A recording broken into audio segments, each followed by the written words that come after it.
नमस्कार दोस्तों, आप सभी का स्वागत है हमारे यूट्यूब चैनल ज्ञान विद सुखदेव में। आज का टॉपिक है सर्वेश्वर दयाल सक्सेना। आज इसके जीवनी के बारे में पढ़ेंगे विस्तार पूर्वक और इनके कौन कौन से रचनाएं हैं उनके बारे में भी जानेंगे। जो भी एग्ज़ाम की दृष्टि से महत्वपूर्ण है, सारे जानकारियों को इसमें बताया गया है। चलिए शुरू करते हैं और देखते हैं। इनका जन्म है जो 15 सितंबर 1927 ईस्वी को बस्ती जिला नामक स्थान पर तथा निधन 23 सितंबर 1983 ईस्वी में हुआ। इलाहाबाद से उन्होंने बीए और सन 1949 में एमए की परीक्षा उत्तीर्ण की।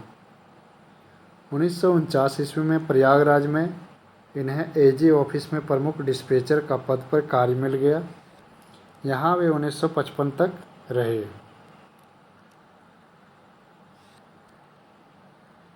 आगे देखते हैं।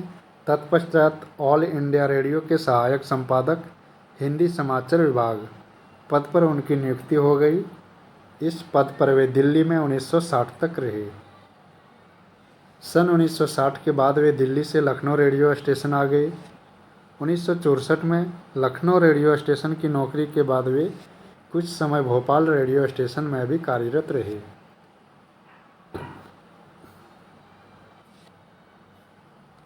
आगे सन 1964 में जब दिनमान पत्रिका का प्रकाशन आरंभ हुआ तो वरिष्ठ पत्रकार एवं साहित्यकार सच्चिदानंद हीरानंद वात्स्यायन अज्ञेय के आग्रह पर वे पद से त्यागपत्र देकर दिल्ली आ गए और दिनमान से जुड़ गए, यानी दिनमान पत्रिका से जुड़ गए। 1982 ईस्वी में प्रमुख बाल पत्रिका पराग के संपादक बने। नवंबर 1982 में पराग का संपादन संभालने के बाद वे मृत्यु पर्यंत उससे जुड़े रहे, यानी जब तक मरे तब तक वो प्रयाग पत्रिका से जुड़े रहे। इन्होंने साहित्यिक संस्था परिमल के संयोजन मंडल में सेवाएं दी। इन्होंने कविताओं के अलावा नाटक, उपन्यास, आत्रा संस्मरण, बाल साहित्य में भी योगदान दिया। आगे देखते हैं। इनकी प्रथम रचना 1944 ईस्वी में माधुरी पत्रिका में प्रकाशित हुई। इनका प्रसिद्ध लेख चर्चे और चरखे दिनमान पत्र में प्रकाशित हुआ था। उपनाम देखते हैं। यानी सर्वेश्वर दी का उपनाम है जो बिंब विधान का कवि, उन्मुक्त जीवन का कवि।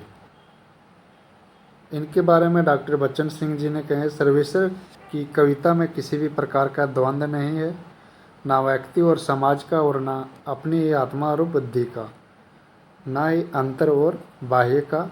सारी कविताएं सरलीकरण की पद्धति पर रची दिखाई पड़ती है। आगे देखते हैं इनकी काव्य रचनाएं।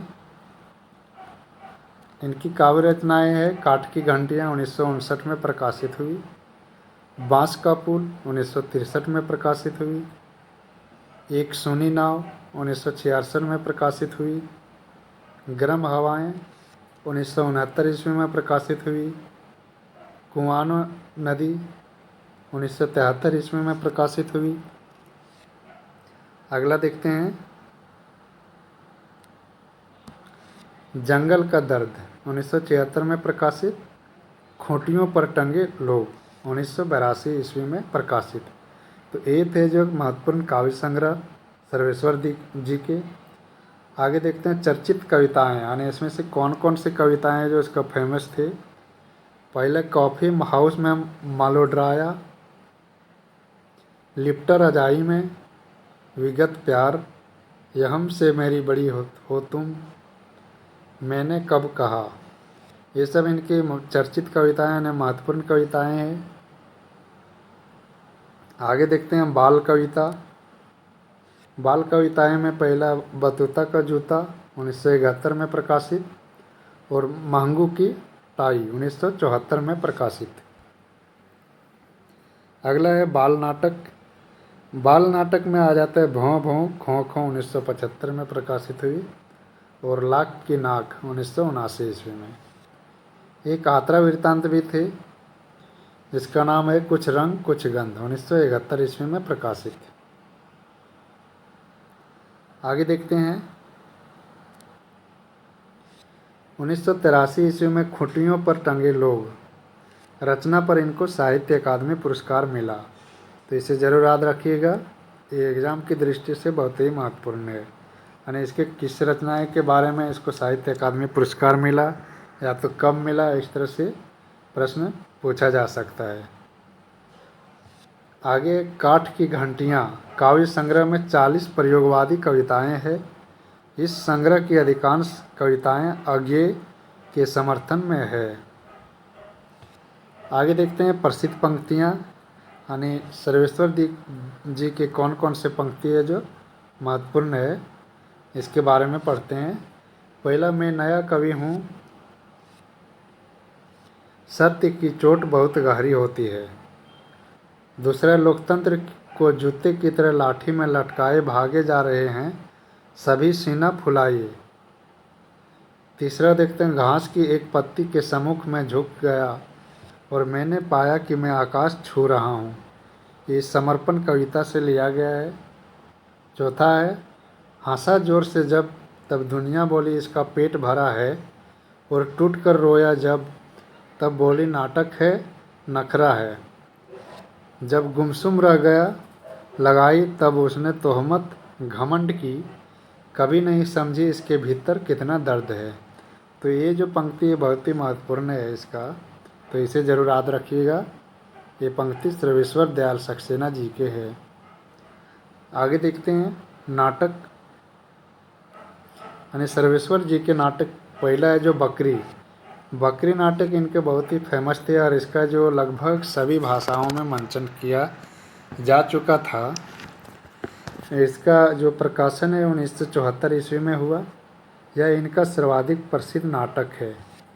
इस प्रतीकात्मक एवं व्यंग्यात्मक नाटक में बकरी गरीब जनता की प्रतीक है। इसमें 2 अंक है, दोनों अंक में 3-3 दृश्य है। ग्रामवासियों की दयनीय स्थिति और उनकी मजबूरी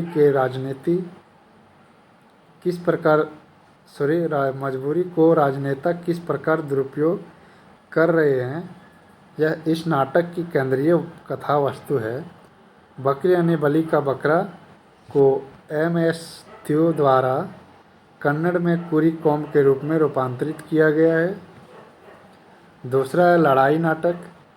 इसका प्रकाशन 1979 ईस्वी में। एक कहानी का नाट्य रूपांतरण है यह। इसका नायक सत्यव्रत हैं। तीसरा देखते हैं अब गरीबी हटाओ। ये 1981 ईस्वी में प्रकाशित हुआ। इसमें लोकनाट्य शैली में भ्रष्टाचार, उत्पीड़न, अन्याय एवं राजनीतिक के कुचक्र के भीतर फंसे हुए आम आदमी पीड़ा को चित्रित किया गया है। अगला रूपमती बाज बहादुर 1981 ईस्वी में प्रकाशित। अगला होरी धूम मचारी 1982 ईस्वी में प्रकाशित। छठा है कल भात आएगा 1983 में प्रकाशित। अगला हवालात। तो ये थे इनके प्रसिद्ध नाटक। आगे देखते हैं इनके उपन्यास के बारे में। इनके उपन्यास में जो प्रसिद्ध उपन्यास, पहला है सोया हुआ जल। ये जो लघु उपन्यास है और इसका प्रकाशन वर्ष 1954 ईस्वी है। दूसरा उड़े हुए रंग 1974 ईस्वी में। पागल कुत्तों का मसीहा, ये भी है जो लघु उपन्यास है, 1977 में प्रकाशित। चौथा है कच्ची सड़क 1978 ईस्वी में प्रकाशित। पाँचवा है अंधेरे पर अंधेरा 1980 ईस्वी में प्रकाशित। छठा है सोने चौखटे 1981 ईस्वी में प्रकाशित। तो ये थे इनके प्रसिद्ध उपन्यास। आगे देखते हैं तीसरा सप्तक के जो ये सर्वेश्वर जी तो उनके कवि हैं। तीसरा सप्तक अज्ञेय जी द्वारा संपादित नई कविता के 7 कवियों की कविताओं का संग्रह है। इसमें कुंवर नारायण, कृति चौधरी, सर्वेश्वर दयाल सक्सेना, मदन वात्स्यायन, प्रयाग नारायण त्रिपाठी, केदार सिंह और विजय देव नारायण शाही की रचनाएं संकलित है। यानी ये 7 लेखक का इसमें है जो रचनाएं संकलित है। और इसका जो प्रकाशन भारतीय ज्ञानपीठ प्रकाशन से 1959 ईस्वी में हुआ। तो ये थे सर्वेश्वर दयाल सक्सेना जी के बारे में महत्वपूर्ण जानकारी। होप कि आप सबको ये वीडियो पसंद आया हो। और आशा करता हूँ कि इससे आप सबको जो भी प्रश्न एग्ज़ाम में पूछे जाएंगे उसके बारे में काफ़ी हेल्प होगा। तो चलिए इस टॉपिक्स में इतना ही रखते हैं और इसे ज़रूर लाइक कीजिए, शेयर कर दीजिए और जो भी नए हैं चैनल को सब्सक्राइब ज़रूर कर लीजिए ताकि आने वाले सभी वीडियो का नोटिफिकेशन आप तक शीघ्र पहुंच जाए। तो इस वीडियो में इतना ही। धन्यवाद।